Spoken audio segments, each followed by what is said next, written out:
Hey crew, this is your Captain Caliban speaking. Before we get started today, I just wanted to remind you that there are 3 things you can do that can make such a difference in the life of a lowly starship captain like me. The first would be to follow us on Facebook and Twitter, where we can be found at EISTpod or by searching for Enterprising Individuals. We'd love to hear from you on social media. You can also reach the show at EISTpod@gmail.com with questions or comments, or if you have a suggestion for a potential guest on the program. The second thing would be to check out our Patreon page at patreon.com/EISTpod. For just $1 a month, you can become a member of the crew and receive access to exclusive benefits, including live shows like the one we're recording this July at Convergence Con with TNG writer and author Melinda Snodgrass, plus my DS9 rewatch recaps, and coming soon, our episode commentaries, beginning with the unaired original series pilot, The Cage, as well as special merchandise, sneak peeks at upcoming episodes, and more. The adventure begins at patreon.com/EISTpod. Check it out. And thirdly, we are going to cross the streams a bit and talk about the wars which dare not speak their adjective on this episode. And I know many fans of Trek are also fans of wars and vice versa, so why not check out an author who has written for both franchises? New York Times best-selling author John Jackson Miller has written a trilogy of books called the Prey Trilogy, and they cover 100 years of intrigue and action in the Star Trek universe. And they're currently this May part of a Kindle deal in which you can get each book for just $1.99. I've got a link to Amazon in the show notes if you want to take advantage of this great deal. And you can enjoy a series that features Klingons, the Enterprise E, Riker on the Titan, conspiracies, con men, and more. But let's say you'd rather see a Star War. He's got you covered there, too. John is one of 4 authors who contributed to the novella collection Canto Bight, which features stories set in the treacherous Casino City, and the paperback version of the book comes out this May 29th. You can pre-order it by going to Amazon.com. I've left a link in the show description for that as well. Whenever you go to Amazon.com, you can click on our Amazon banner at enterprisingindividuals.com to take you there, and your purchases will help support this show at no extra cost to you, and that would warm the cockles of this old sailor's heart. Hot cockles. Hope you enjoy the show today. It was a lot of fun to record. And let's get underway. It's worked so far, but we're not out yet. I wanna know what you're thinking. There are some things you can't hide. I wanna know what you're feeling. Tell me what's on your mind.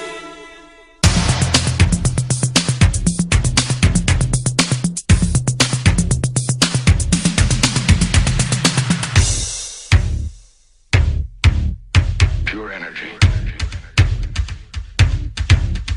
Pure energy. Hailing frequencies open, and welcome to Enterprising Individuals, the Star Trek discussion podcast that boldly goes into excruciating detail about the series, characters, and stories of the Star Trek universe. I'm your host, Aaron Coker, a.k.a. Caliban, and I'm currently accepting subscriptions for my Star Trek-themed grunge revival zine, There Is Always Alternative. I'm joined on this episode by Pete the Retailer. Pete is the host of the Star Wars Minute, a daily podcast where he and co-host Alex Robinson analyze, scrutinize, and celebrate the Star Wars movies 1 minute at a time. He's also the co-host of ABCDevo, a podcast that examines in alphabetical order the songs of the band Devo, and he's a former co-host of the podcasts Nerd Geek Dork and Alphabetical, the internet's only show that went through the Beatles' entire catalog from 12 to Y. Pete, welcome to the show. Thanks for having me.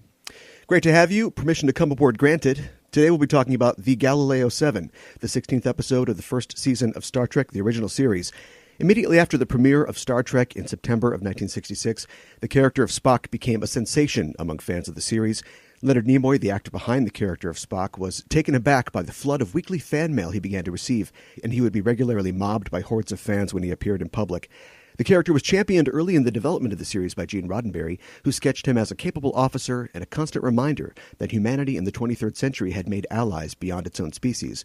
But the Spock that today's fans know and love, the Spock of the needs of the many outweigh the needs of the few, and only Nixon could go to China, was still years away, and the character of Mr. Spock would continue to develop through the original series and 6 feature films, thanks to the efforts and creativity of multiple writers, directors, and Nimoy himself. But we'll talk about that a little later in the show. First, Pete, I always ask of every guest on the show, how did you become a Star Trek fan? I was born into it. My father was a original brand, original vintage Trekkie.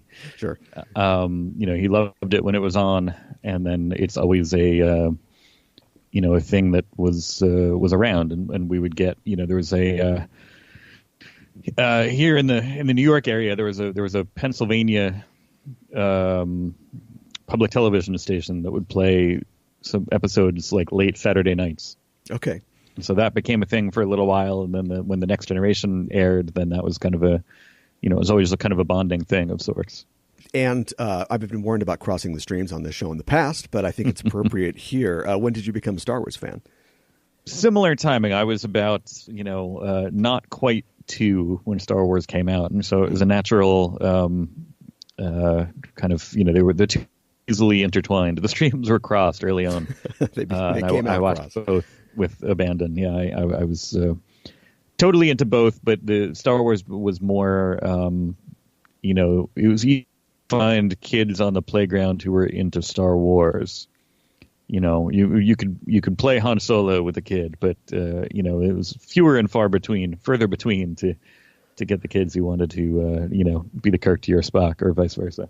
That's interesting, and I think that's a good point. I can remember the times that I played Star Wars, I think, on the playground, but not quite as many times playing Star Trek.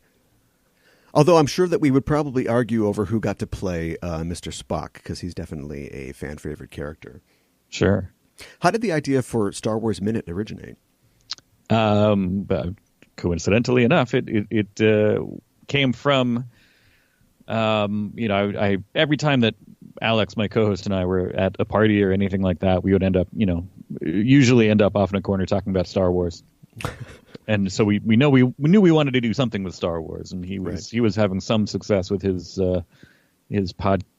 cartooning based podcast, and Panthers show, and we did kind of a couple of test episodes where, when his co-host on that show was unavailable, we just get on and talk about Star Wars, and we realized that we complemented each other. We gelled pretty well, so we wanted to do it, and we was like, all right, let's make this a project, but what do we do? What's our hook?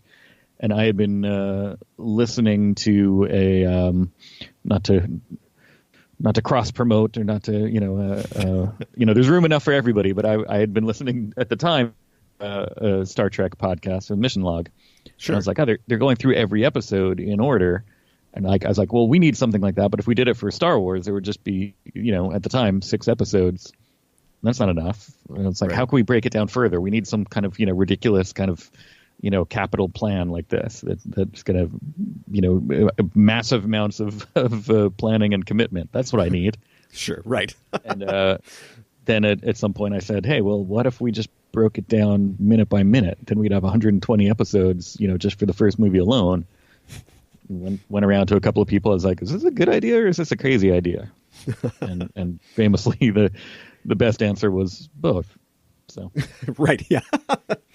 Minute by minute and episode by episode podcasts, I think, are a good idea, or at least they're definitely seeing an explosion recently. And I think that's thanks in no small part to the Star Wars Minute. Is it difficult to find something to say about each and every minute of a film? We were worried that, at least in our case, we were worried that we might have some minutes that we wouldn't find enough to say about. But, I'll say it's a combination of being so, the Star Wars universe and certainly the Star Trek universe, fits this bill, that there's so much rich kind of outside information. Right. Like there's so much supplemental material behind the scenes, in front of the scenes, novels, everything. Right.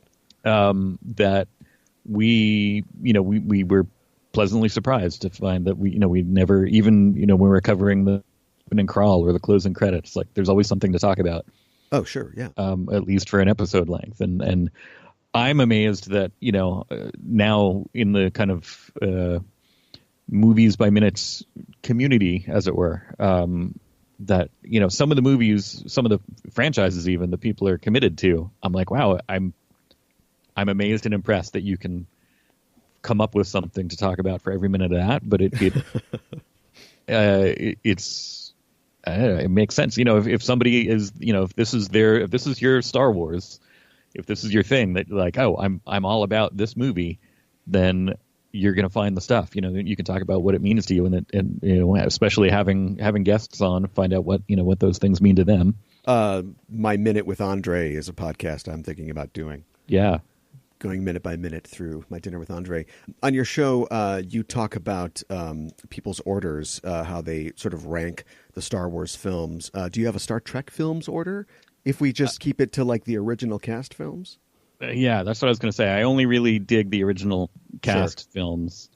And it's tough. It's, there's a war, much like Spock. There's a war going on when it comes to, my logical brain, what I know is a better movie versus what I enjoy.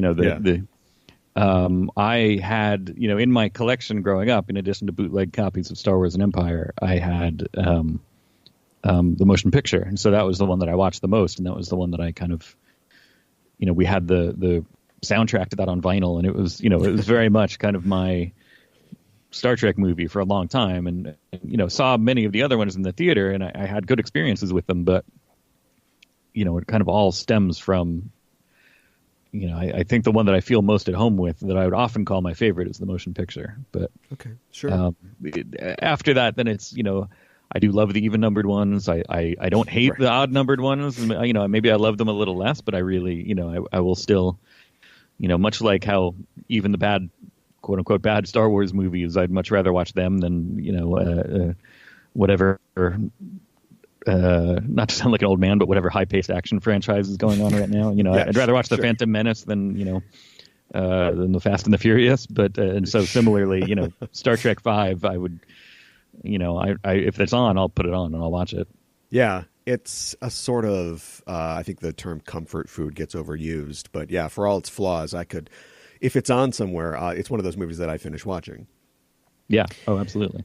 You also have an affinity for Star Wars that is a New Hope over most of the original trilogy. Isn't that right?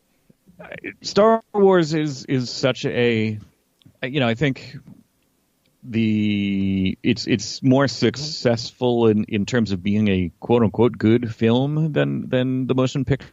They're both very much, I think,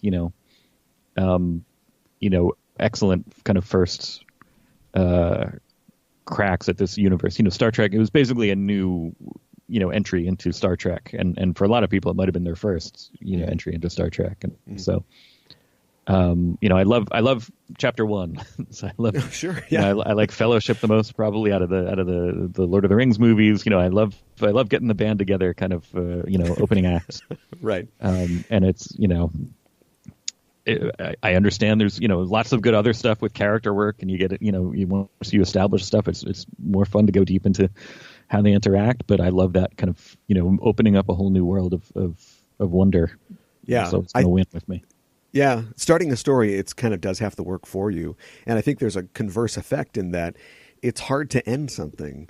I think you were mentioning the Hobbit movies, like Return of the King's pretty good, but it doesn't, as a movie, it's a mess. And Return of the Jedi is generally seen as being the inferior film in the trilogy. The Star Trek films just kind of peter out, although Star Trek 6 is pretty good, but it's good because they got the guy from Star Trek 2 to come back and basically do Star Trek 2 again. Right. I'm glad to have a Star Wars expert here because I'm curious. Both Star Wars and Star Trek are seeing a resurgence in recent years, and their respective fandoms are having to navigate the transition to a new generation of content. How do you think that Disney is doing so far managing the brand of Star Wars? I think they're doing a fine job. I think they're, they're not going to please everybody all the time, but they haven't really. I mean, some people are taking kind of irrational exception to the latest one, The Last Jedi, but I feel like overall they're making movies that are, they're a well-tuned, they know what makes a good movie, so they're going to make. I think they're, the worst that they can do is like a B- ever. Okay, pretty much. Sure, yeah. They have a winning kind of formula there, and they have parts that are going to work, and it's going to as long as they're playing around in that universe, I don't think they can go too wrong. Speaking of new content, are you watching Star Trek Discovery?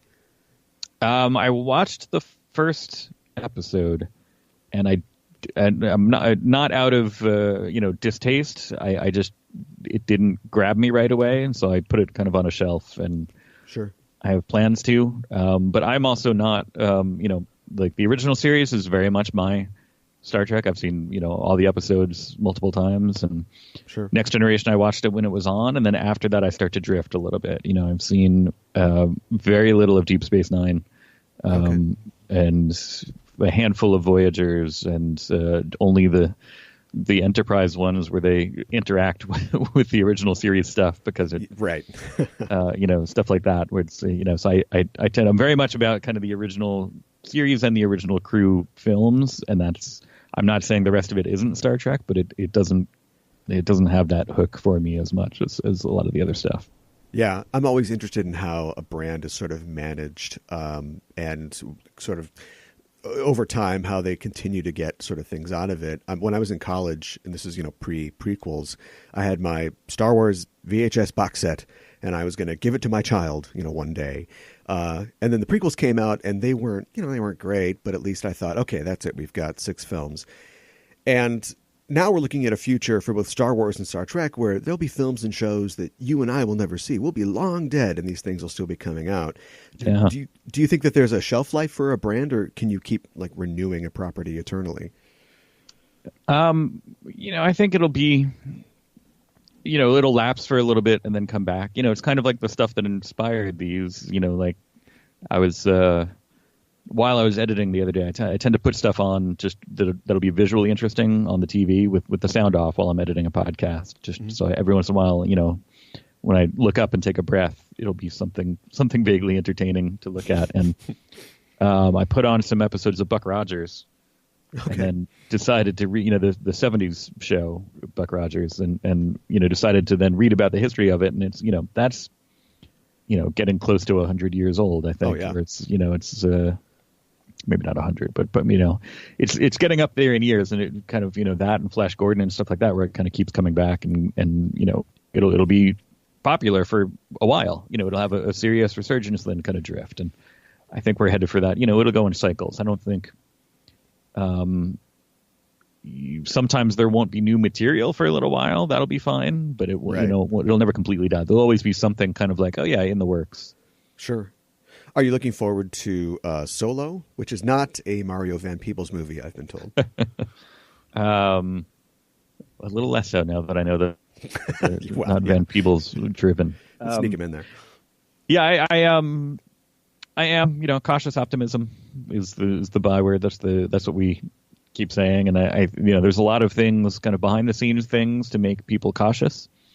But there's also, it's in the hands of people who really know what they're doing. So Yeah. again, I think the worst that it'll be is a B-. And I think it'll be, one of those things, a lot like, as much as I say I love the original series, the new kind of, the Kelvin timeline Star Trek movies, I like them fine, and most of them I like them fine when I see them in the theater, but it's not necessarily my, I go and I'm like, oh, I just had 2 hours of fun in Star Trek world, Right. and then I'm not, I don't have to own it, I don't have to have it be a thing.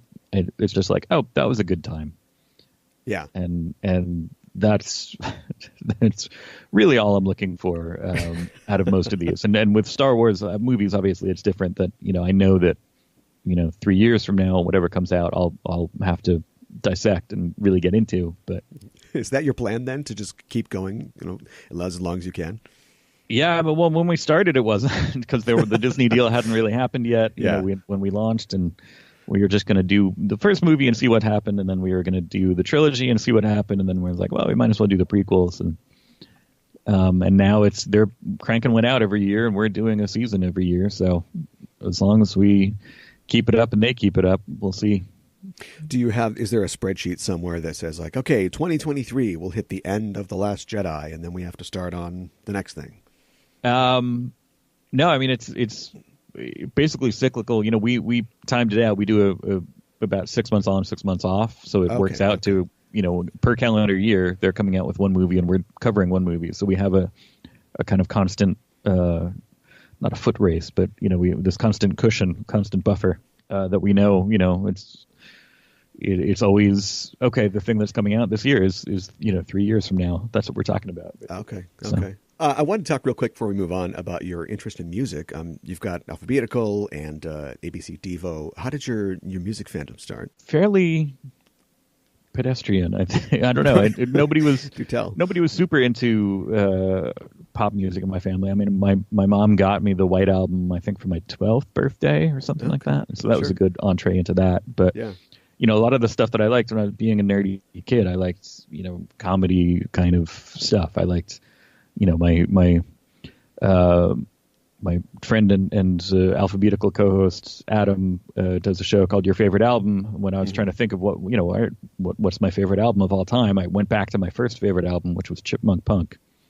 Okay. The Chipmunks doing not really punk so much, but like a lot of new wave-y songs. Right, yeah. And so that, I think, influenced a lot of what I like in popular music. And then Weird Al, of course, is a huge kind of like my entree into just about everything. Okay. Was through Weird Al, and including Devo. Like the reason why I know about Devo is because of he threw in a verse from Jocko Homo into a polka medley, and then did a pastiche. Dare to Be Stupid is as Mark Mothersbaugh once said, the best Devo song. And it's I was listening to it on a radio. I had a little boombox that I would play stuff that irritated grown-ups when I was a kid, and a camp counselor or something was just like, the hell is this? It sounds like Devo. I was like, no, it's Weird Al. Okay. But then that stuck in my head. It's like, well, maybe Devo sounds like Weird Al. So We can never really tell how we're going to sort of come to things. I remember listening to Alphabetical, and I can't remember who, but I think it was one of your co-hosts that said that their way in was basically the anthology, or like the anthologies albums. And it was similar for me. I'd always been aware of the Beatles. Like everybody knows, I Want to Hold Your Hand or whatever it is. But somehow I got my hands on the first anthology and just started listening to it. And it's not even, as you know, like the best versions of those songs or those recordings. Right. There's things like Cayenne that's like, well, I've never heard this before. But somehow that went like, maybe there's something here. And then I, became a Beatles fan after that and got all their albums. Marketing wise, that was a good, Yeah. I mean, the Beatles obviously are very successful in marketing. Oh, yeah. They don't need our help. In general. But that, the kind of timeline wise, having that come out and having it be such a big deal got a whole new kind of generation that had just kind of barely missed, because I feel like my mom was just old enough to have it not be, I think her parents thought she was a little too old for the Beatles when they were huge. And so that, obviously wasn't the case. They're universal and, Right. they're more than, to the parents at the time, they just seemed kind of like a teeny bopper kids act, screaming teenagers and what have you. And so I think then that, the people post that era, their kids or people who just missed it the first time around, to give them this entree, this, okay, here's the thing about the history of them and new albums, and all the albums are out, and you can get, because a couple of years before that, I think it was 87 when they finally all came out on CD, and it was this good kind of making a big push out of it and giving everybody kind of a jumping on point, a foothold. It was well done. Right. Here's Free as a Bird, but forget that. Look at this other stuff. Exactly. Why If you did like that, you'll love this. Why did you choose this specific episode, the Galileo 7, to discuss today? Well, so this is always one of my favorites for multiple reasons, but I think primarily there's a lot of stuff in it that resonates with me thematically. That I was growing up. I was my dad's ideal was Spock. He loved Spock and was subtly, maybe not so subtly, trying to be that and trying to raise me somewhat like that, to be kind of, maybe not coldly logical, but as, as logical as a human can be. Right. And then, so he was always kind of, my favorite character. And then as I get older and I've done, I've been, I've had jobs where I've had responsibilities, and I've been management and all kinds of stuff. And this episode that kind of, explores the perils and the pressures of leadership and through this angle of Spock is totally, I think about it a lot. Sure. It comes up in day-to-day life way more than it should. I never thought about that before with Spock as maybe like the manager at like a deli. He's really in the weeds here on a lunch rush. Yeah. Well, he's like the assistant manager and the manager's not there. Oh, sure. Right. Yeah. So he's got to, figure out what to do. And I've been in that position so many times, and that, I've determined, in life, most of the time I'm a better Spock. I'm a better first officer than I am a captain. And that's okay. It's okay to be that. But there's some things obviously that, I can totally confidently take the lead on. But in most instances, I work better kind of having somebody to report to and bounce off of and to give me some parameters. Sure. You worked at Forbidden Planet for a long time, didn't you? Yeah. Yeah, that was, one of the main instances that I can think of as being, when I was a manager there for most of the time that I worked there, I was a manager. And the first time I kind of closed out the store by myself and just kind of sitting there way past closing with just, piles of cash around me trying to figure out what didn't add up. And right. There's people who want to leave, but I'm just like, wait, let me just count it again. And sure. Luckily nobody was throwing spears at us, but yeah, that would have made things a little worse. Yeah, it felt like it. But that was, it's a continuation of the stuff that I loved growing up. I think it's more the Star Trek kids that led to my comic book collection than the Star Wars kids. The Star Wars kids kind of moved on, after a little bit, but sure. The Star Trek kids stayed, and a lot of them were into comic books, and it's, I befriended them and eventually got into comics. So between comic books, science fiction books, and toys, all related stuff like that, working at Forbidden Planet for a long time was a natural, extension of all the stuff that I was into. Well, we are talking the original series episode, the Galileo 7. As I said, it's the 16th episode of the first season of the original series. It first aired on January 5th of 1967.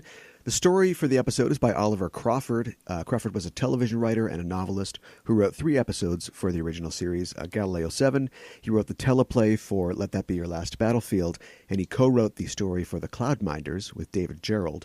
The teleplay for the episode is by Oliver Crawford and by S-Bar David. S-Bar David was the pen name of playwright and TV writer Sheeman Vincelberg. Vincelberg also wrote Dagger of the Mind, which is my favorite episode of the original series. Mm-hmm. And he wrote the pilot for The Time Tunnel and also the first 5 episodes of Lost in Space, which of course starred Bill Mumy of Barnes & Barnes. I know you're a Fishheads fan. Yeah. And Crawford was inspired by the 1939 RKO film Five Came Back, about a plane that crashes into the Amazon forest and the survivors struggle to stay alive. That film starred a young Lucille Ball, who was, of course, the head of Desilu Studios, where Star Trek was produced. There are also similarities in the episode to the 1950 film Destination Moon, where a group of astronauts are low on fuel and have to contemplate leaving some of their crew behind. Interestingly, that film is based on a book by Robert Heinlein entitled Rocket Ship Galileo. The episode was directed by Robert Gist, or Gist, I'm going to go with Gist. He was a TV director, and he was also a former actor. He directed for series like The Twilight Zone, Mission Impossible, and Hawaii Five-0. And as an actor, he was in the films Miracle on 34th Street and Strangers on a Train, and he appeared on the television shows Gunsmoke and Rawhide. The stardate given for this episode is 2821.5, and your assignment, Pete, if you can, is to give us a 25-word synopsis of the Galileo 7. Let's see. Spock's shuttle crew is trapped on the planet. I'm just trying to work in the mechanism of the that they have to leave. Right. Let's see. Commissioner says Enterprise has to leave. Spock's gamble pays off. Oh, I was working up to 20. I was like, I only have 2 left, but I've got 7 left. That's luxurious. And the crew lives. The crew survives, and I've got 3 left. That you can always stuff in. The end. Stuffy happily bureaucrat, ever after. There you go. Giant spears, or they make fun of him for saving their lives. Yeah. I didn't even bring in the giant spears, or it didn't get to really the kind of the mission, the one that the commissioner is just kind of constantly getting them to get back to business about is really I don't even remember what it is, just because it comes up once, and then after that he's just kind of like an alarm clock with a cape that just shows up, and he's just like 5 more minutes, and goes flourishes his cape and goes back into the turbo lift. Yeah, I know I don't know where he keeps going. Like, is he have like a bladder problem, or he's going off to get a bump or something like that? But yeah, he just keeps coming on it and going back off. Well, at first it's he's like got plenty. He's like 24 more hours, Kirk. You're on the clock, and it's like, all right, well, you can just go do whatever now. You can go, have a meal, watch a movie. Like, you got plenty of time. That's a pretty good summary, I think. And you wisely dropped a lot of articles and modifiers. That's the way to pack all the words in. Here's some interesting facts from the memory banks about this episode. This episode is the first appearance of shuttlecraft in Star Trek. The concept of the transporter was devised for the series to avoid costly special effects that would be required to show the Enterprise landing. The idea of shuttles was part of the original series concept, but Desilu rejected the creation of props and sets for shuttles due to cost. And this is despite the fact that Roddenberry wanted to have a shuttlecraft in as early as The Enemy Within. Also this episode, and of course the Menagerie. Negotiating over the shuttlecraft question actually delayed production on this episode by 2 months, but eventually they struck a deal with model company AMT, in which AMT would build the shuttle and the sets in exchange for the licensing rights to make the models. Did you have any AMT models as a kid? I did. I believe they were AMT. They were. I had some from the motion picture. Sure.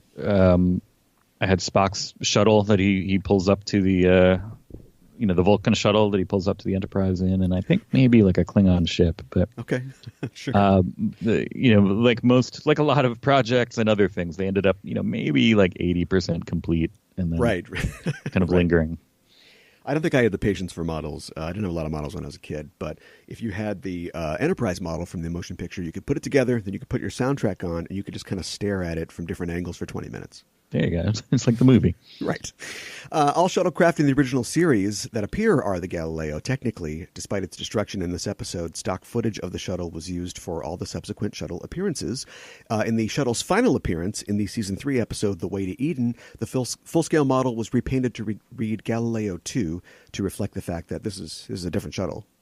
This episode received a thorough going over for the mid-2000s remaster of TOS, including a redesigned Murasaki Quasar, CGI shuttlecrafts, and the docking bay shots, and they reworked the final sequence where the Galileo is jettisoning its fuel, and also where it begins to burn up in the atmosphere of Taurus 2.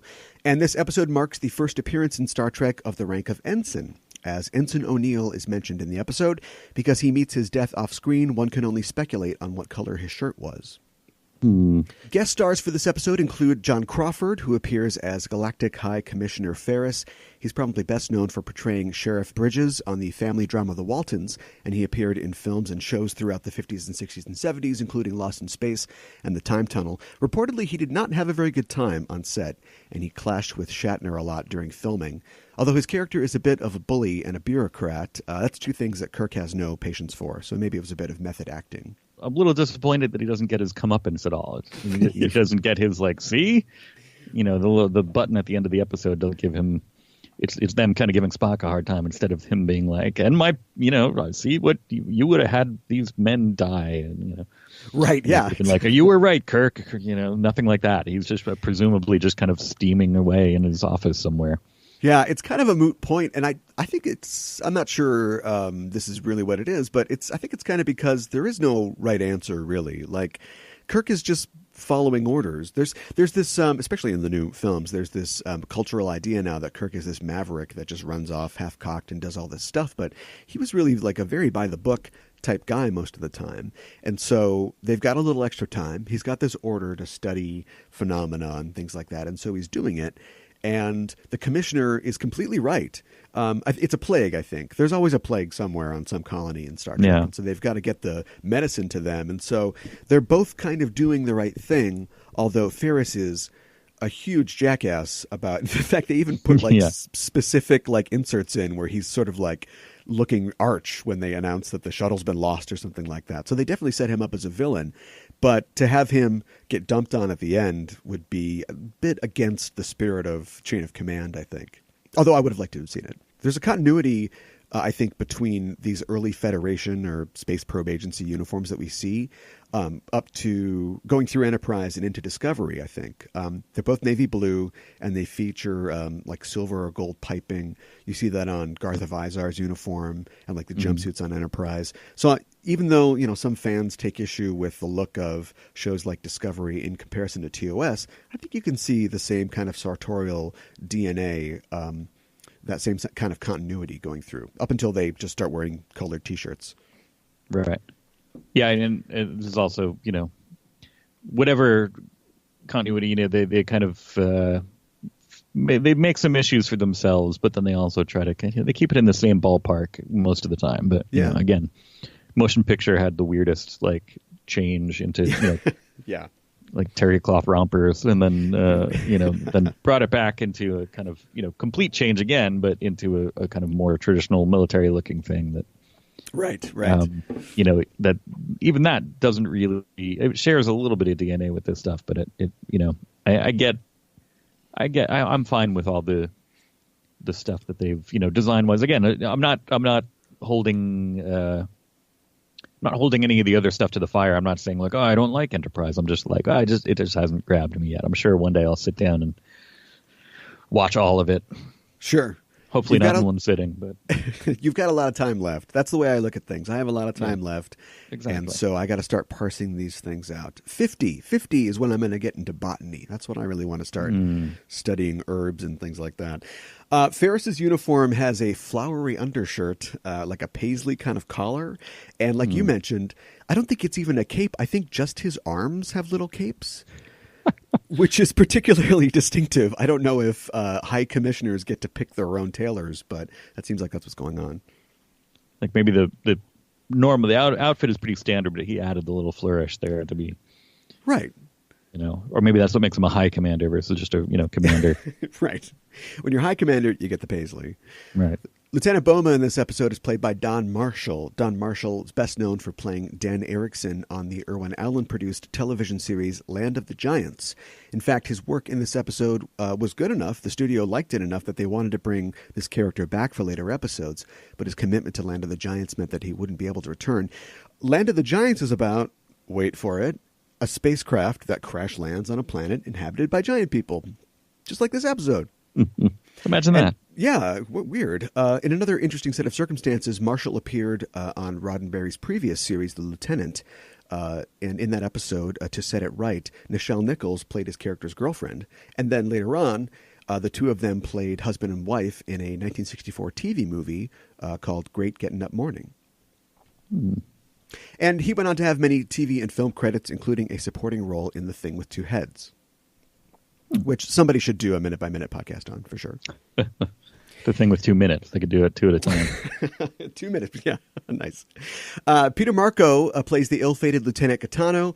He doesn't have many credits as an actor, although he appeared on The Outer Limits, 12 O'Clock High, and Hogan's Heroes.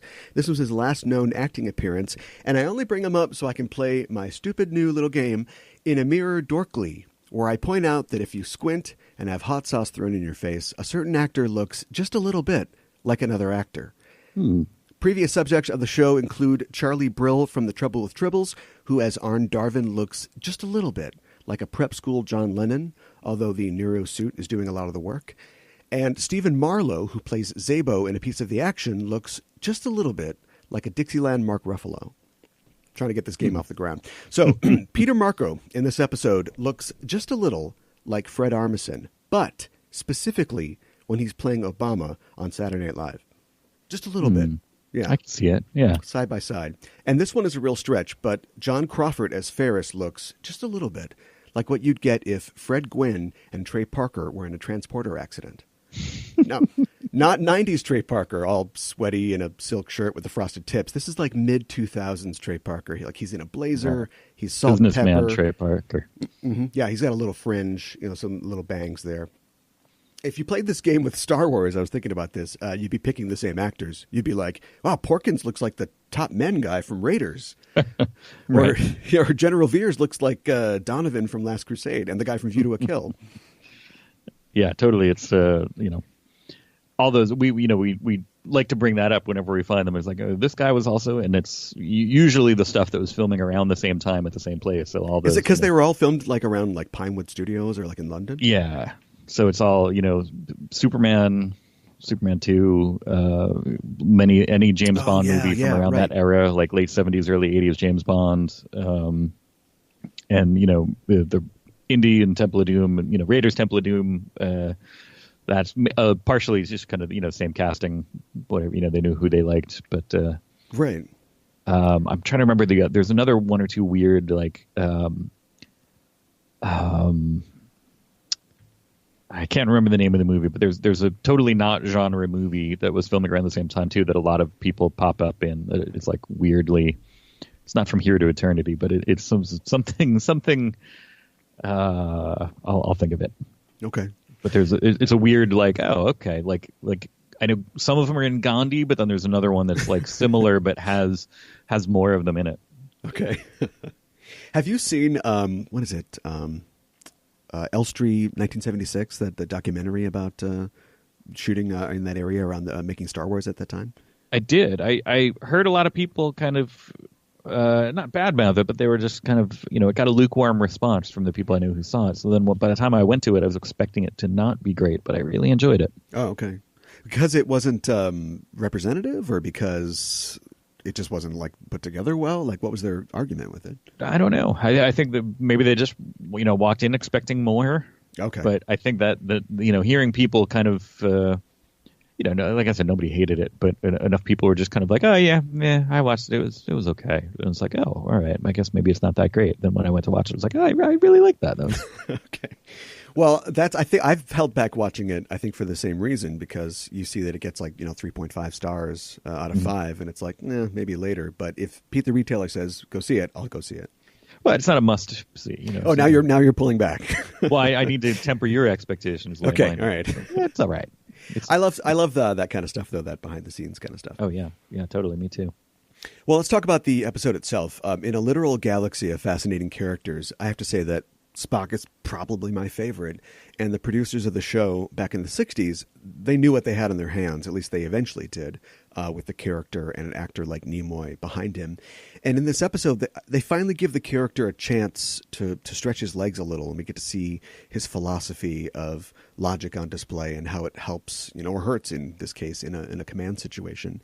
And I think it was originally writer Samuel A. Peoples, who wrote the second pilot for the show, that suggested originally to Gene Roddenberry that Spock should be half human, and as such should have the problem, of alienation, have the problem of both sides, having to control his emotions and yet having to sort of sell people on this idea of logic, and have that struggle that I think makes the character complex and interesting.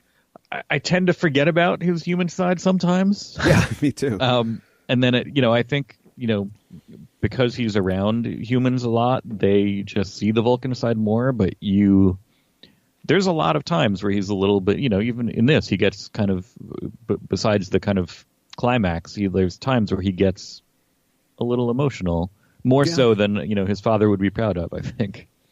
Yeah, sure. It's kind of like Worf. He's full-blooded Klingon, and we tend to see him as the Klingon character. But then when you put him on a Klingon ship, other Klingons are like, this guy's barely a Klingon.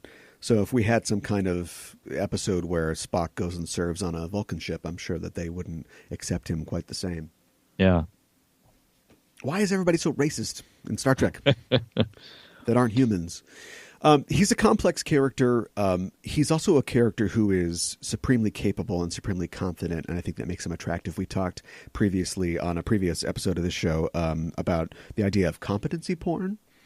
The idea of a character like Spock, or a character like Sherlock Holmes or Batman, who can do just about anything and has character flaws, but honestly they're really minimal, or at least they don't get in the way of them just knowing everything and being able to do everything. And in this that kind of trips him up in this episode, because in this episode he's applying his logic to the situation, and he's able to assess the situation that they're in, but he fails to take into account the human factor, or in this case, like the alien factor, to the point that his crew nearly turns on him. Like, if this is his first shot at command, it's a B- to use your grading system. And this episode totally sets it up, because everything starts out fun. I like the fact that after they crash, they're really kind of casual. They're all like, "Ooh, what a ride! Oh, I bumped my head! Ah ha ha!" And then it accelerates to Spock's telling them that they can't stop to bury the dead people that are piling up, and the director takes pains to get a reaction from the rest of the crew in those scenes. Like you push right in on McCoy or on Boma, and they're all given that like, "Ugh, this guy" kind of look. They're all getting pretty fed up with Spock. Right. Except for, I love that Scotty's just kind of doing his business the whole time. He barely knows where he is. He's in his element. He's just totally like in the zone. And right. He's kind of also, I'm sure he's, practical about it, and like would probably be agreeing with Spock most of the time, but nobody gives him a hard time. Right. Until at some point Bones does, and then he just gets slapped down. Like Scotty just barks at him and that's it. Just then back to business. He's like, all right, I'm going to go back to, shooting the engine with these phasers. Right. Yeah. Head up his ass Scotty is your best Scotty, I think. He's working on the, they look like Fisher-Price toys. They have them all painted like primary colors. Shuttlecraft. Yeah, so he's working on his Fisher-Price shuttlecraft, and he's like, "Oh, we don't have a lot of fuel." And then later on, it's like, "Oops, all the fuel's gone," and he's not really reacting emotionally. And then later, it's like, "What's that? Electrify the entire thing with some sparkly gloves? I can do that."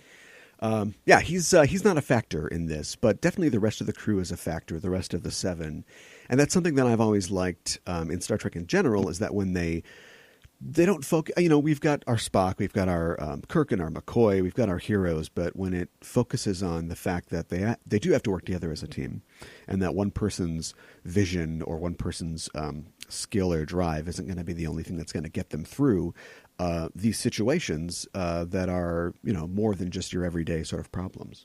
Yeah, and I love it when they do. I guess it's not. This is probably more in the competency porn kind of thing than the overcoming your differences to work together angle.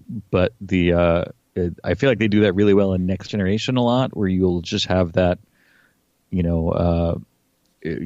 can mix a couple of different characters together, and it's this amazing gravy where it's, like Data and Geordi and either, like Barclay or Wesley or something like that, just working on a problem around a table in engineering, and it's this amazing, like even though they're just talking complete techno babble nonsense, like I just get this like, ooh, this little thrill of like, yeah, like they figured it out, just like seeing that problem solving in action. And there's a little bit of it in this with Spock and Scotty just kind of like agreeing on stuff that needs to get done. Right. It's an adventure show, but it's like a workplace show as well. Right. Yeah, totally. It's like a weird episode of The Office. Right. Yeah. Where Dwight gets stabbed by a giant spear. Yeah. I like situations like this, like I said. I like tense situations in the show too, and I have no idea how they get past the purported idea from Roddenberry about that humans don't have conflict with each other in the future. Maybe since they never break into like open rebellion or mutiny, it doesn't count. But we get pretty close. Like Lieutenant Boma is pretty upset with Mr. Spock, so much so that, and I can't remember who did it now, but somebody wrote an extended universe novel about how Scotty basically brings the guy up on charges when they get back because he was like near mutinous. Yeah, I just read that, and I was like, oh, that like it made me happy in a way. Okay. But I was just like, oh, good. Like somebody else, like, because again, this could be because of the way I'm raised or the way that I, approach this, that the whole time I'm just like, well, everybody leave Spock alone. Like he's going to do it. Like like, stop messing with him. Like he's got it down. He's going to save you all. Right. And so then for me to see that, oh, good. Like, Scotty was just busy, but he agreed, and he would totally, like, he would be the one to bring him up on charges later. Like, I'm glad some other writer had that. Some other writer was in the same kind of mind space that I am. Right. I was just like, he needs to get, punished for that because he was being mean to Spock when Spock was going to save him. Right. Spock is pretty even-handed with the situation in this episode, and I like the fact that he maintains his principles even to the point of refusing to kill the giants, and he tells the crew to leave him behind, when they have a chance to escape and he's stuck. But still, he's under a lot of pressure, and I like the fact that it manifests in a very Spockian way. He's not screaming and flailing his fists like Zachary Quinto, but he starts to kind of lose focus in a tense situation. He gets lost in self-examination. There's a great line when the giants are about to open the Galileo up like a sardine can, and Spock is like, wait a minute, this doesn't make any sense. I did the thing, and those guys want to kill us, and you guys hate me. The sum of the parts can't be greater than the whole. This doesn't compute.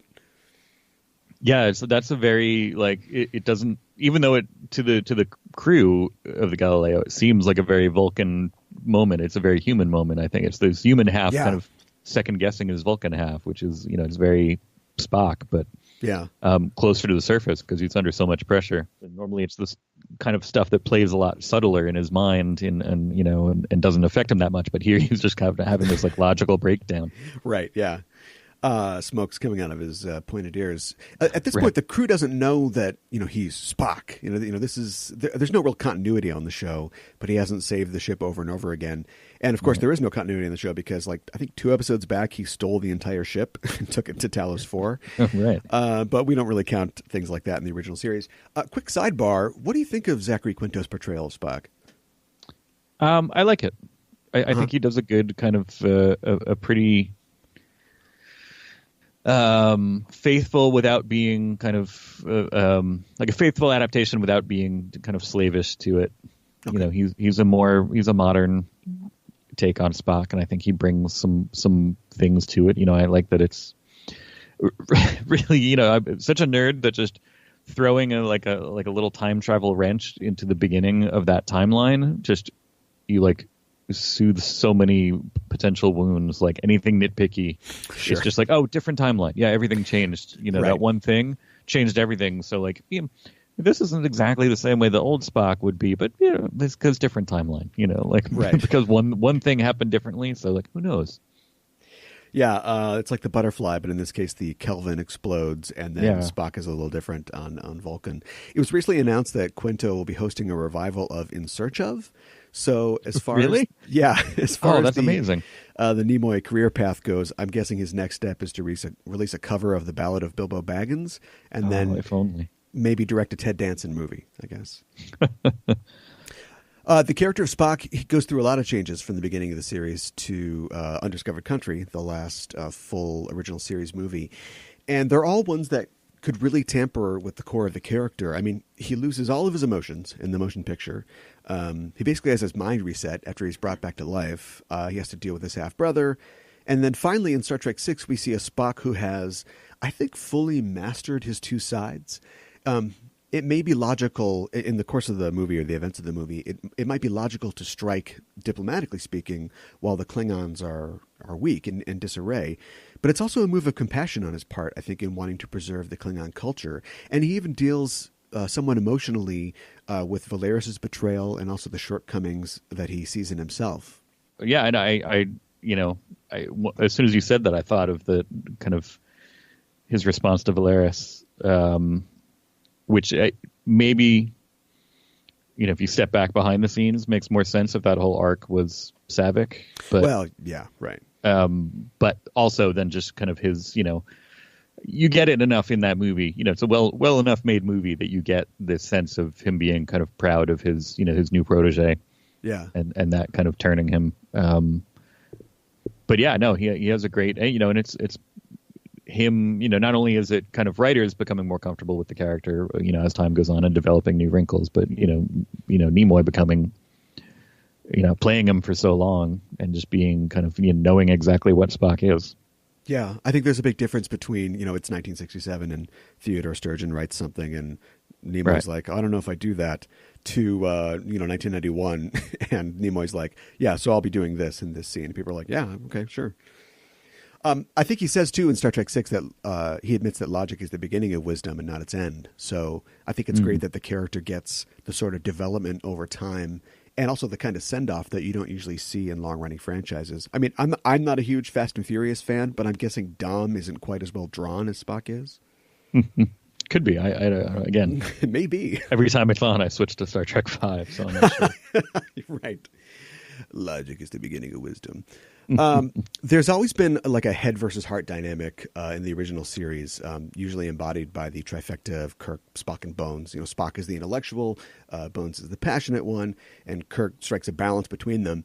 But here we see logic is in full governance of this crisis, and no matter how sanguine Spock is about the predicament, it's going to take a little passion or possibly desperation to get them out of it. Do you think that Spock's actions at the end are those of desperation and passion, or does it still, it conforms to logic in his own sort of way? Oh, I find it completely logical that it's, there was no, the Enterprise, he knew that, correctly, he surmised that the Enterprise had already gone on its way. They passed their deadline. Right. They weren't going to be kind of hanging, like doing another lap around the planet wasn't going to help them at all. Right. And so he, logically, he kind of, you see that kind of POV shot, him scanning the kind of dashboard and hatching a new plan and acting on it instantly doesn't make it, necessarily emotional or passionate. It's just okay, solution here, right? Potentially, a low odds plan is much better than a no odds plan. Nice. So I find that completely as an extension of logic. Which, of course, they, like I said before, they make fun of him for at the end of the episode. Yeah. It's like the ending does that thing that you get in a lot of 60s genre shows where the entire episode is life and death, like men are being impaled on giant spears, and then it becomes, for 2 minutes, maybe 60 seconds, it becomes archly comedic. They're like, Mr. Spock, are you sure you weren't just a little human? He saved our lives. Look at this idiot. Right. Yeah. And meanwhile, at least 3 men have died. Yeah, right. Exactly. Cut to their empty quarters or something just at the end. In memory of those we lost, too, an in memoriam kind of Latimer, and have them right. Just pan somberly across some gravestones and like the echoing of laughter in the background. Dana Gould has this bit that he does about the forced humor at the end of Trek episodes. It's really funny. Yeah. Because they're always like, oh, there'll be no trouble at all. And they're like, they're just pissing themselves laughing. It's true. I noticed that on this one. I was like, as it ended, my wife and I was like, well, look at they're all laughing really hard. Even like, look at that. The girl who wasn't even in this episode is suddenly like laughing at Spock, like at her commanding officer. Right. There's like a blonde, the girl with the coffee. Yeah. Yeah. She was just kind of walking through with the clipboard or something and decided to laugh at Spock. Right.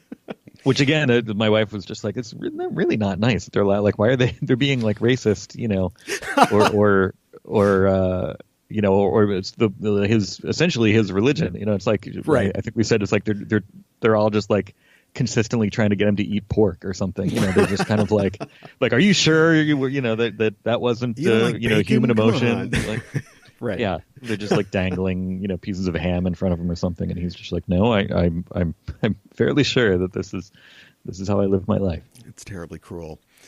Actually, there is one episode where it sort of makes sense. It's the Day of the Dove, where the ship is taken over. Klingons are on the ship, and they're all taken over by this entity that's trying to make them fight each other, and it magnifies their negative emotions. And in the end, it's kind of a cop-out ending, but they all like have to act happy because that's like detrimental to the thing, or it sees that they can be happy, and it's like, okay, fine. And so him and is it Kang, I think, are like, they're all laughing. They're kind of forcing themselves to laugh. And they're like, ha, ha, ha, and they're like slapping each other on the back kind of aggressively. So right. It sort of pays that off. That time it saves the day. So. Right. They were all practicing for that one time. Right. That sort of trifecta, it's good structure. It connects with an audience. But I don't think it's something that Trek creators necessarily had in mind when they were putting the series together. I've talked before on the show about this great exchange that you can find on the website Letters of Note, where Gene Roddenberry is writing Isaac Asimov, and he's asking him, what do I do? I've got this character of Spock, and everybody loves him, but Bill Shatner's the star of the show, and now he's getting mad that Nimoy's getting all this attention. And Asimov writes back and says, you don't have to like cater to one or the other. Don't separate them. Have them like work together and save each other. And Roddenberry, what he gets out of this is that the way forward is to make the team be the premier character. And that's something that Trek has followed in all its incarnations. I mean, we just called it a workplace comedy or drama. So yeah, totally. That's a great, ostensibly, on paper, yeah, Kirk is the captain and he's like he comes up first. Yeah, in the credits, so he's the star. But that it really doesn't work. And even I was. I almost say pleasantly surprised because but I was interested to see that Leonard Nimoy said he was having difficulty just acting without kind of having Shatner to act off of in this episode, which again that goes to maybe that works in his favor, that he's struggling with it. He's struggling working without Shatner the way that Spock is struggling working without Kirk in this in this situation, and so it's I don't know. There's so many wrinkles here. I love it. Yeah, there's a sort of jazz that happens between him and Kirk, like when they work together. But now he's Spock, and everybody is and doing his thing, and nobody's really happy with his thing. They're all mad that he refuses to be as scared and as worried as they are, or at least show it. So yeah, I'm trying to imagine a scenario where things could have gone better. Without them just killing every giant caveman the second they touch down, just to open fire with the phasers. Presumably, the problem is that the cavemen don't understand logic, so you can't make a logic-based stratagem that'll deter them. It reminds me of, you're a comic book guy. It reminds me of the conflict between the Hulk and the leader. Like the leader is the most brilliant mind, and he's got all these foolproof plans, but the Hulk is his nemesis because the Hulk is pure instinct, so the leader can't anticipate his actions. Although it would probably help if he made everything punch-proof. If I'm the leader, first thing I do, just make it all punch-proof. Right. Then start talking about logic. Right. Then start up your plan. It also reminds me of a sci-fi short story by Robert Sheckley called The Gun Without a Bang. And in the story, this astronaut lands on a planet, and it's sort of a parable about the perils of technology. Like, he's got this gun, and it's a disintegrator gun. It's the new ultimate weapon in the universe, basically. And you can just pull a trigger, and there's no light, there's no flash, there's no sound. Things just disappear. And he's exploring this planet, and he's attacked by these kind of wolf, dog-like creatures. And he thinks no problem. He just starts vaporizing them. But they don't understand what's happening. There's no bang, there's no smoke. There's nothing to indicate to them why their comrades have disappeared. They're just gone. So the dogs just keep coming and coming and eventually start to overwhelm him, and he gets in a lot of trouble. And the story goes on, and eventually another ship shows up to save him or find out what's going on. And they find out that he's got the dogs in check now because he's created a bow and arrow out of wood. And he's built a shelter and everything. And he tells them, I just started shooting arrows. And when the dogs get hurt and they see that one of the dogs has an arrow sticking out of his ass, they understand now. They understand the consequences of trying to attack me, whereas before it didn't matter. And of course, the sort of 50s sci-fi twist is that he's using the gun to pound nails into the shelter that he's building. Yeah. Who'd you say that was? Sheckley? Sheckley, yeah. I'll have to look it up. It sounds like I get the gist of it now. So, but I just wrecked it for you. That's all right. But it's the same sort of thing. It's he's, Spock is, I think it's safe to say, slightly arrogantly putting a lot of faith in his logic and the technology that they have, and also just their sort of superiority, if you will. But the creatures, they don't have any respect for that. They're just, what's going on here? Let's spear these guys. That's our thing. Yeah, I'm trying to think of if it would be more effective if he did would it be more effective if they did a kind of arena situation, if they looked for some raw materials and built, a big bang cannon, right, yeah, to try to scare them off, or maybe go more, devil in the dark. Maybe he should have just kind of, tried to mind meld with one of them and figure out what their deal was. Blow his leg off and then, mind meld with him. Sorry about that. Maybe they could. So the electricity or electrifying the hull seemed to work. Maybe they could spool out cable and create a electric fence type perimeter. Oh, there you go. Although I don't know how much fuel they need for that, and I actually don't understand at all how the fuel works, because apparently you can adapt whatever is in a phaser to run a shuttlecraft, but then later at the end of the episode, you can eject whatever that is and ignite it. Maybe it doesn't have to be liquid, it could be plasma, I suppose. But standardized parts, A-OK in the 23rd century. Everything works together. Well, it's close to it. It's not just, as simple as plugging it in. You need a Scotty there to adapt like, it. Okay, I've got to just do this and then this and look at it through this weird magnifying glass, and then it'll all work out. Some other notes for the episode. The transporters are on the fritz, which increases the tension, but I guess it doesn't really matter if they can't find the crew to beam them back. It doesn't matter if the transporters really work or not. Was that I think I missed the line of dialogue. Was that because I think it's because of the Murasaki quasar, like the effect of what's happening. Yeah, I assumed that it was, but I didn't. I missed the line of dialogue, so I was just like, all right, well, a little weirdly, too much coincidence. It was like, oh, also that's broken. Yeah. Have it be, messing with the scanners and the equipment and the transporters. That makes more sense. Yeah. It leads to a fun little bit, though, a little bit of world building where they're beaming down inert material and then they beam it back again to see if it's like corrupted, to test if it's safe to use the transporter. I'm just wondering, what do you have on hand to beam down that you don't care if it comes back melted? Are they like Nickelback CDs or something? I was probably, looks like the same, there was a similar analog of that on the shuttlecraft, so maybe it's just kind of weird. Oh, right, when they're like, throw out the hologram box and all this luggage and stuff. Yeah, exactly. So I don't know if those are just kind of, inanimate carbon rods that are just there for like test purposes, Sure. or if they're, maybe it's just, stuff that's not really essential. Some very sad-looking guinea pigs inside the boxes. Yeah, or that poodle with a horn. Oh, no.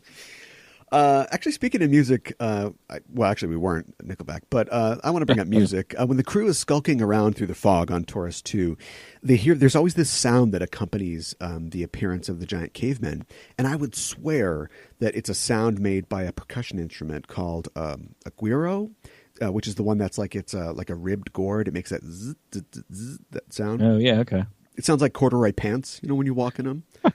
So But maybe really the Giants are corduroy pants. Yeah, well, maybe the Giants are just wearing giant corduroy pants. That's the forefront. There's a couple of the ones with spears on the edge, but once they get past that, they're all wearing corduroy pants, right? And tweed blazers, and like, oh, Mr. Spock, welcome. They've developed the Folsom Point and corduroy pants. That's the extent of their technology.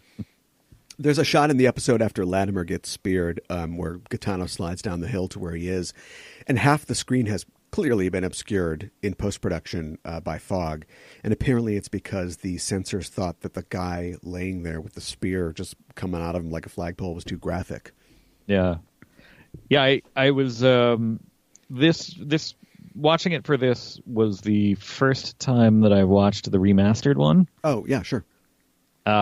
Which I'm not really a fan of for the most. Sometimes it's very subtle and I'm okay with it. It works. Yeah. But most of the remastered episodes, I think, it's distracting. It's a lot like the special editions of Star Wars. Okay, interesting. I find it's like taking me out of it because then it once I notice it once, and there's a lot of effect shots in this that then I spend a lot of time being like, wait, is that original or what? Did they change that? And then Okay. Okay, so you're not saying they look bad. You're just saying that you can't turn your brain off. Well, some of it, like I wasn't happy with the way that the shuttle takeoff and stuff. It looked very some of the other kind of it looked dated already. Whereas obviously it's replacing stuff that looked charmingly dated. From the '60s that at least matched kind of the grain of the of the rest of the show versus this stuff which looked cutting edge. 10 years ago, whatever it was that they did this. Yeah.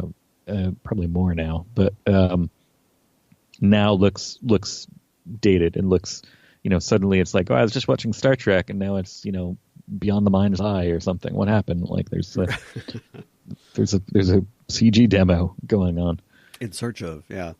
Right. I'm glad that I finally have somebody I can talk with about this. Everybody that comes on the show loves the effects, and I also think that they're fine. Like they're fine. They look like a project that was, half crowdfunded, half supported by somebody who was expecting to be able to sell the DVDs, which is what it was. I've kind of come to terms with them, and I think that it's kind of like the token that you have to pay to get the quality of, because the remaster is great. Like the episodes have looked better than they ever have. It's sort of like the Star Wars special editions. Like you kind of have to put up with the extra Jabba the Hutt scene to get like the really great looking picture that you get. Yeah, for now. One day I have faith that all of this will be fingers crossed. The people will come to their senses, and yeah. You know, the effect looks cool. Like it looked cool to begin with, but I liked the actual kind of swirling kind of pulsarness of it. But then a lot of the other stuff is a little bit too much. Speaking of like quasars, I usually try to deliver a homegrown conspiracy theory each episode to add a little headcanon. But I couldn't think of much for this episode. But in this case, I'll provide a friendly neighborhood retcon. The Murasaki object is, of course, referred to as a quasar in the episode. There was a debate in the 60s in the scientific community about what quasars actually were, whether they were objects that were smaller and closer, or if they were huge and far away. We now know that, of course, they're extremely distant galactic nuclei, and that's not going to work for this episode. But there is a phenomenon called a microquasar, in which you have a binary pair of stars, one of which is a black hole, that gives off X-rays and ejecta like a quasar does. So we'll just say that that's what they meant. Now, how the cavemen were making fulsome point arrowheads, I don't know. I don't have an explanation for that. Well, parallel development. Parallel development. Yeah. That's how we got the corduroys, too. Exactly. And speaking of the giants, there's the giant spear and the shield props, which are just awesome. There's like, the giant drops one of the shields, and it's basically like a 6-man lean-to to our heroes. I'm just imagining PAs off camera winging these huge spears at the actors and being careful not to hit them, not so the actors wouldn't be hurt, but so they don't damage the props. Yeah. Yeah, there's one of the spears hits the rock at one point. And you see the flakes of styrofoam come off. Yeah. Yeah, and I was like, oh, I wonder if that guy got fired. Yeah, you probably did. There's a fun little glove compartment in the shuttle that opens up and they get the phasers out of. Yeah. But it's funny that they go to all the trouble of making a phaser glove box, but then the actor just bends down and picks up the phaser belts off the floor. They couldn't have another little door. Just throw those on the floor. That's fine. There's a lot of cool kind of shuttlecraft interior stuff that it's, I like that. I like it when they explore it. When we see kind of new rooms on the ship, or this, like kind of walking around. There's one point where it looks like, Spock like opens the door and goes out to call for, Bowman and Bones, but they come in like through the back door, and it's just like, well, wait a minute, what? Right. What's the layout of this? On Star Wars Minute, Alex is always kind of obsessing over the map, the interior cartography of the Millennium Falcon. Oh, okay. I love that, knowing kind of what's what and who sits where and how the whole thing works on the shuttlecraft. It's so much smaller and much easier to parse, but I like, I like that they explored it, and the whole thing kind of takes place in this. It's very much like almost like a play, like a stage play where it's mostly. With a few exceptions, it's like almost like 12 Angry Men or something, where you're kind of you're in this kind of one kind of tight, sweaty room. Right. A famously huge setted production. Yeah. There must be some kind of like point of growth or like just threshold that a franchise passes where you start to care about that from a design perspective. Because I'd have to imagine, before they came out with the technical manual, or before people were making conventions where they're all dressing up and arguing about where the bathrooms were, the designer didn't know. Like, there was no floor plan. They didn't care. Like, they didn't care that... I actually read a couple anecdotes about, which is for a different episode, where they had a director come on and he says, okay, now you're going to come out of here. And Shatner's... This is like the third season. And Shatner's like, well, I can't come out of here. There's nothing over there. There's no door. And the director's like, what are you talking about? Who cares? Just come on the scene. And at some point, like, you graduate to the fact that, no, this corridor of the Millennium Falcon goes back to the room where the chess table is. Or, this leads to, this is the corridor that has the smuggling compartments in it. Like, you don't get that in the first year of something, but maybe after 2.5 movies, or enough online follows, or like three conventions, suddenly people start thinking, oh, yeah, you have to go back and make sure that we know where all that stuff is. Maybe now, people start off with more of that. Oh, like in the modern climate. Right. because they know that people are going to start asking right away. I think, you know, whereas at the time, who cares? You know, what's somebody going to, you know, make a detailed blueprint of the bridge of the Enterprise? It's like, oh, you don't even know. Yeah, you have no idea. I think like Wikipedia and Memory Alpha were probably built from the ground up, but I bet the Riverdale wiki was written and put together before the show was. Yeah, maybe. Now that we're coming to the end of the episode, do you have any final thoughts or sort of parting shots about this episode? I don't know. It definitely holds up every time I watch it. I'm always kind of a little bit to go back to my earlier kind of grading system. I feel like a lot of people give it kind of like a B minus, but it's always one of my favorites. I'm always just kind of, I feel like I have to defend it more. Yeah. But you know, it's one thing that I've learned, especially, you know, doing now almost 3 full seasons of talking about the prequels, is that, you know, some things that other people might not like as much are things that other people love. You know, it's the one man's meat is another man's poison kind of a thing. That sure. Just because, you know, I love this episode doesn't mean everybody else has to, and it's okay to be different and appreciate different things. Yeah. Well, I don't think that you have too much arguing to do to defend it. I don't think anybody thinks this is a bad episode, although I was surprised in researching it online to see more than a few people giving it kind of an average rating. And I was surprised by that, mostly because in getting ready for this, like you did, you know, I watched it a couple times, and I think I watched it 3 times. And the second time I thought, well, I should probably watch it again. And the third time I thought, do I really need to watch it again? I think it'll be boring. And I started watching it, and I was immediately drawn in. Like, it's engrossing. It'd be cool, I think, if like the bad guys were more than just guys, you know, coming in off the land of the lost or whatever. But right. Yeah, I mean, it's, you know, it's a interesting dive into Spock's character. It builds and sets up a lot for, you know, what comes down the line. And yeah, it's a neat little workplace sci-fi drama.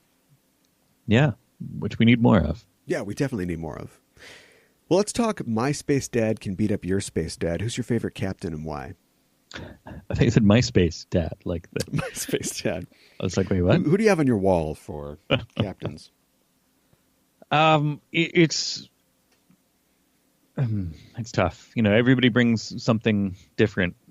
You know, for years I would say Kirk, but I really do appreciate what, you know, Picard brings to it, and I really appreciate what Janeway brings to it. My limited experience with Voyager. It's hard for me to not. I'm not ready yet to not say Kirk. Okay. My you know, down the road maybe a bit I might, you know, as my logical brain kind of chews on it some more, I might be able to say you know, that you know, I might be able to point out the things that make a different captain better. Sure. But my heart jumps out and stomps on that and says Kirk. I can understand that. If Kirk is in Spock's place in this episode, Kirk is in the shuttlecraft and it crashes, how does the situation play out differently? That's tough because I don't. Well, I think I feel like there are some situations where you know, because it's a fairly common kind of setting that, like, oh, we have to go do something, but somebody's lost. You know, sure. Like I feel like they go to that well a few times, and I feel like sometimes it is Spock, and he did, you know, he's very much kind of adhere to the rule book, but the letter of the law, as opposed to the the intent of the law, where it's like, all right, well, we have to turn around and leave now. Let's go at you know, space normal speed. Yeah, he finds ways to sort of cheat without being insubordinate. Right. So I as far as the Enterprise part of it goes, I think that would go the same. But on the surface, I feel like people would be giving Kirk less of a hard time.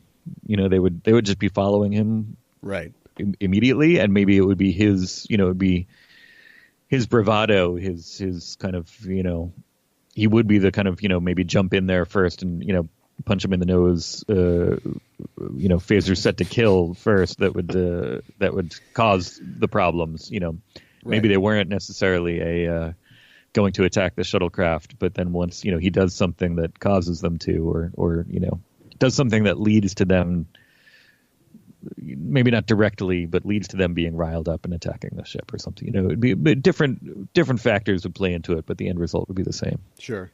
Or maybe he kills them all, but feels real bad about it. Or, maybe he meets the lady of the tribe, and and then the other ones get upset and they get jealous, and that's why they're attacking. He finds the caveman's computer and talks it to death.